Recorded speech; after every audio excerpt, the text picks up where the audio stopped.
Alright guys, welcome back to another Fortnite video, and in this one, it is time to go over the floating island and why and most likely where it is going, the stuff to do with the secret base in the bunker, all of that stuff. I'm going to try to explain exactly what is going on, going through different clues, different theories, everything we know so far, to help explain why the cube in Loot Lake is suddenly going crazy, what all of this new stuff showing up on the map and like the corrupted zones might mean, and also we're going to be talking about the future of Season 6 and like where the cube is moving on the map and what that might mean. Just a ton of awesome stuff overall that I really think you guys will enjoy. And speaking of that, if you do enjoy today's video, be sure to hit that like button down below. Always helps me out so much. You guys are the best fans ever. On top of that, be sure to comment your new favorite area on the map. Is it the floating island? For me, I think it might be the floating island just because it's so crazy. But there's other stuff like the castle as well, so leave those comments down below. But yeah, guys, without further ado, let's get into it with the first thing I want to talk about, and this will kind of be like clues and theories, a little bit of both. But yeah, first of all, I want to talk about the corrupted zones and the shadow cubes that come with them, which are still disabled as of me recording this video. I don't know when they'll be back. They've honestly been disabling them quite a bit. There's some weird little bugs with them, but either way, we need to go over why exactly these are here and what they could possibly mean for the future. And again, these aren't confirmed quite yet. We're just going over clues and theories, but I still think it's super likely that these corrupted zones are more than likely going to be important for the story of Season 6. But like, first of all, guys, the thing about that is that we haven't seen exactly what their purpose is. Why are these even here in the first place still? We know that Kevin went to the island and has like started moving it, but we don't know what these corrupted zones are and the purpose of them. So that is our first clue that is super important. These definitely mean something. And on top of that, just looking at the map itself, the way that the corrupted zones have officially changed like a significant portion of the map, even more so than the floating island, I'd say in total, there's no way that they're done doing stuff quite yet. So yeah, and when you go to the corrupted zones themselves, you just take a look at them, there's way too much detail for these to just be done in their purpose. Now, what exactly could they mean? Well, I think the clue is pretty obvious that they are corrupted zones on their own when Kevin put down the runes and when he put like the gravitational field, and I guess we still don't know what that field exactly was, but something about that field and the runes implanted into the ground itself caused these zones to turn into, you know, corrupted zones. And again, that's officially what Fortnite is calling them. And when you think of corruption, you think of something that's like, you know, spreading, turning something good into bad. And that's what I think is going on with these zones. I could see them starting to spread more. And I mean, again, you look at them, they've got like the trees are all broken down, and not exactly broken down, but like, you know what I mean? They're very, you know, not normal trees. They look really messed up. And then you've even got the rocks, which are like spiky. This is not a friendly area, so I'm thinking that this could be the spread of like the darkness rises that has been happening in Fortnite, and that still has probably a connection with Kevin the Cube and the island itself, but we'll circle back to that in a little bit here. And also, of course, the bunker, which we'll talk about as well soon. But there's also the important thing I want to go over, and that is simply what they're calling like the theme of this season, or at least what we believe to be the theme of this season. This is like what they've been calling it, the slogan of it, Darkness Rises. That name itself is super important to the theme of this season and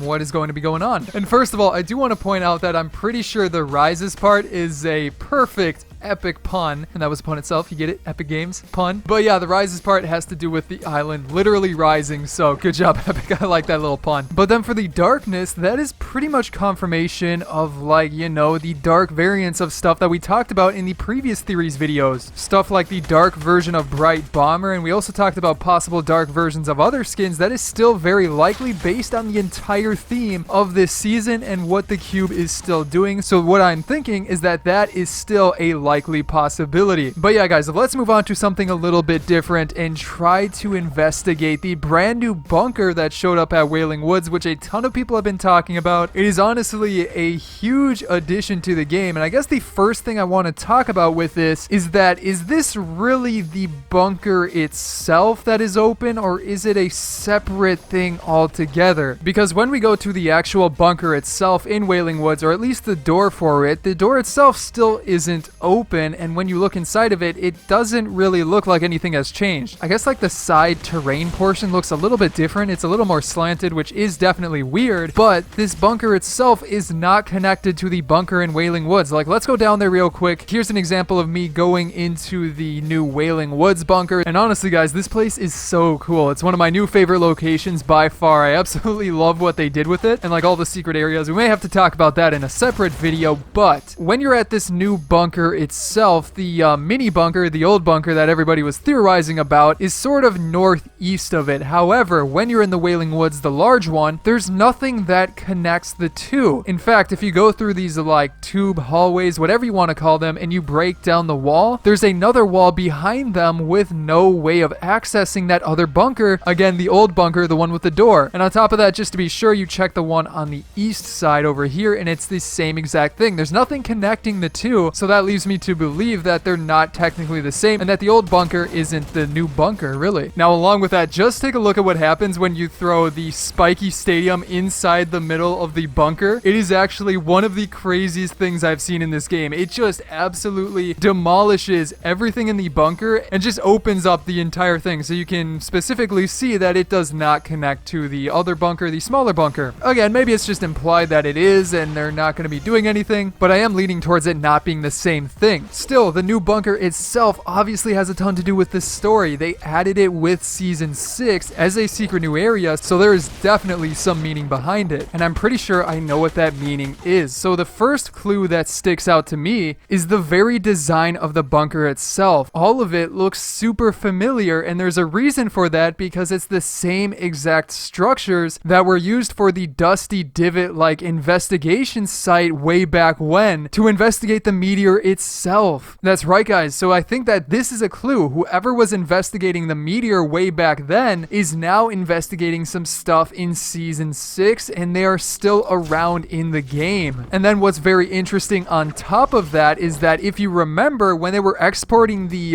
hop rocks and stuff like that that showed up with the meteor itself, some of those were going over to the villain's lair. So yeah, we don't know the exact story behind the people that made the investigation thing, but since some of them, and if you remember, they had those special cars with the symbol on the side of them, they were going to the bunker with a bunch of them. So I don't know if like the villain maybe took over like part of this organization, this like secret organization that was investigating the meteor, and some of them went over there, or the entire thing was for the villain itself. But that does seem odd because he sort of like broke out of the thing. So I don't know for sure yet, but they are connected. On top of that, since this was the superhero season, one of the other clues we got is the rundown superhero areas. So like the mansion over here is super run down, super broken down, which obviously then means that these superheroes aren't around anymore, right? There's nowhere for them to have their hideout or headquarters, so it must mean that they're gone. On top of that, you may have seen my previous video where the evil villain's lair is pretty similar, so be sure to check that out. But if they're gone and the people that are investigating stuff on the map are around, that's something to take note of. I think it's a little bit too early to say what exactly that means, but it then leads us into our next clue here, which is inside the bunker itself. What exactly are they investigating here? It's very clear that they are investigating the rifts. Somehow they transferred a rift from outside on the map itself inside this bunker, this investigation area, and since they have like this thing pointing towards it, all of these computers around it, it's in its very own built structure like to investigate it. It's very clear that they're trying to find out more about the rifts, and we'll circle back to what that may mean, but we definitely need to talk about one more thing first, and that is the island moving itself. By far the biggest thing that is happening so far currently this season, and I'm excited. I think they're going to top this even more, and this is kind of like the first season where we've had something so huge start to happen with the story at the beginning of the season. But as you guys probably already know, the island itself is moving, but where it is moving is the important part, and that points towards the story and helps to explain it even more. So yeah guys, depending on when you're watching this, it'll probably be a little bit different because the island itself is moving super fast, and if the island has already done something special, these clues and everything together still helps determine what exactly it's doing. But as of right now, the island is moving this way over here, and when you take a look at where exactly it is headed, Kevin the Cube is heading back towards those runes. That is right guys, he is going backwards through the runes apparently that were placed on the map towards the end of last season, and probably doing some stuff with them. So as you can see here, very clearly he's headed towards the first rune, and again, if you're watching this a couple days later, he probably did something there anyways, but then he's probably probably going to move on to the next rune and go back around changing these corrupted zones and doing some things with them. And I'm like hoping that they add some new areas with these, like maybe teleport some stuff in, or again make some dark versions of stuff happen. And like as we said with the corruption, it's likely that the corruption could continue to spread to more of the Fortnite map. And again, corruption, when you think about it, is something that spreads around. It corrupts different things, it moves in different ways, and these zones definitely reflect that. And maybe that means that the Fortnite map will be destroyed in some way moving forward when Kevin is done with all of this. But yeah, this is probably more than likely the path that he is taking, and after he goes to the first like destination, we'll get a very clear look at where exactly he is going. But that on its own is just super interesting. There's going to be so much happening with this cube, I cannot wait. Now on top of that, how does the bunker and all of that stuff connect? Well, I think it's a likely guess to say that the people that are investigating the rifts themselves are trying to come up with a plan to teleport the cube back to where it came from. I mean, that just makes the most sense. The cube itself, if it's trying to destroy the world, and judging by those corrupted zones, that's pretty likely to happen. And also the cube came through a rift to get here. It's definitely likely as well that if somebody wanted to protect the world and get the cube to go away, making a rift for it to go through would be the best option. So I think that's what the people in the bunker itself are trying to do and trying to set up. And that leads me to think that we'll see more stuff happening with that as they make some progress maybe on the experiments and stuff like that. And they will be the main forces to combat the cube, which definitely needs something to oppose it and its darkness rampage on the map. And then with that, it circles back to that one clue that the superheroes are gone. So if the superheroes are gone, and I guess you also have the enforcers, but nobody really knows what the enforcers still do. They really only showed up with that one loading screen, so we don't really know what their purpose was, but apparently they can't stop the cube. I mean, we think they were the reason that the cube even got here, but that means that nobody else can really oppose the cube except maybe this organization that is investigating the rifts. But yeah, guys, that is going to be it for my clues and theories for this video. If you enjoyed it, be sure to subscribe for more like this coming up in the near future. And on top of that, you can check out some of my previous videos here, such as on the left, going through a bunch of the secret changes in the Season 6 update, and then on the right, the full guide to the Week 1 challenges. But other than that, guys, I hope you enjoyed this video, and I will see you in the next one.